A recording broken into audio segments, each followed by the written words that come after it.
వేసవికాలం ప్రారంభానికి ముందే రాష్ట్రంలో సమ్మర్ హీట్ పెరుగుతోంది. పలుచోట్ల సాధారణం కన్నా అధిక ఉష్ణోగ్రతలు నమోదవుతున్నాయి.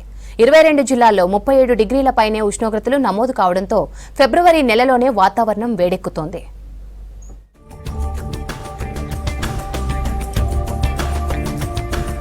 రాష్ట్రంలో ఉష్ణోగ్రతలు క్రమంగా పెరుగుతున్నాయి. పలుచోట్ల సాధారణం కన్నా 2 నుంచి డిగ్రీలు ఎక్కువగా రికార్డవుతున్నాయి. దీంతో పాటు ఉక్కపోత తీవ్రత కూడా పెరుగుతుంది. 22 జిల్లాల్లో వారం రోజులుగా పగటి ఉష్ణోగ్రతలు 37 డిగ్రీల కన్నా ఎక్కువగా రికార్డవుతున్నాయి. మిగతా జిల్లాల్లోనూ 36కు పైగానే ఉష్ణోగ్రతలు నమోదవుతున్నాయి. చలిగాలులను తీసుకొచ్చే వెస్టరీస్ నిష్క్రమించడం, బంగాళాఖాతం మీదుగా తూర్పు ఆగ్నేయం నుంచి గాలులు వీస్తుండటంతో వాతావరణం వేడెక్కుతుందని చెబుతున్నారు అధికారులు.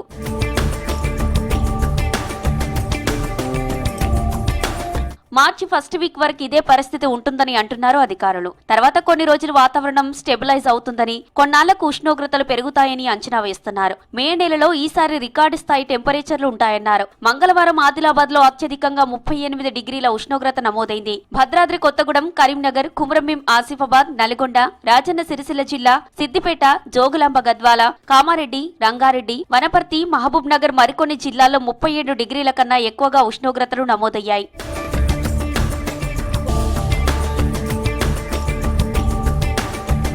రాష్ట్రంలో ఇక చలికాలం అయిపోయినట్టేనని అంటున్నారు వాతావరణ శాఖ అధికారులు. ఒక్క రంగారెడ్డి జిల్లా మినహా రాష్ట్ర వ్యాప్తంగా 15 డిగ్రీలకు పైగానే రాత్రి టెంపరేచర్లు రికార్డవుతున్నాయి. హనుమకొండ, హైదరాబాద్, రామగుండం, నిజామాబాద్, ఖమ్మం, మహబూబ్ నగర్, భద్రాద్రి కొత్తగూడెం జిల్లాల్లో సోమవారం రాత్రి ఉష్ణోగ్రతలు 20 డిగ్రీలకు మించి నమోదయ్యాయి. అత్యధికంగా భద్రాచలంలో 21.8 డిగ్రీల మేర రాత్రి టెంపరేచర్ రికార్డైంది. ఇక నిజామాబాద్ లో 21.3, మహబూబ్ నగర్, హైదరాబాద్ లో 21.1, ఖమ్మంలో 21, రామగుండంలో 20.5, హయత్ నగర్, హకీంపేట, హనుమకొండలో 20 డిగ్రీల చొప్పున రాత్రి టెంపరేచర్లు రికార్డయ్యాయి. అత్యల్పంగా రంగారెడ్డి జిల్లా రెడ్డిపల్లిలో 14.6 డిగ్రీల టెంపరేచర్లు నమోదయ్యాయని చెప్పారు అధికారులు.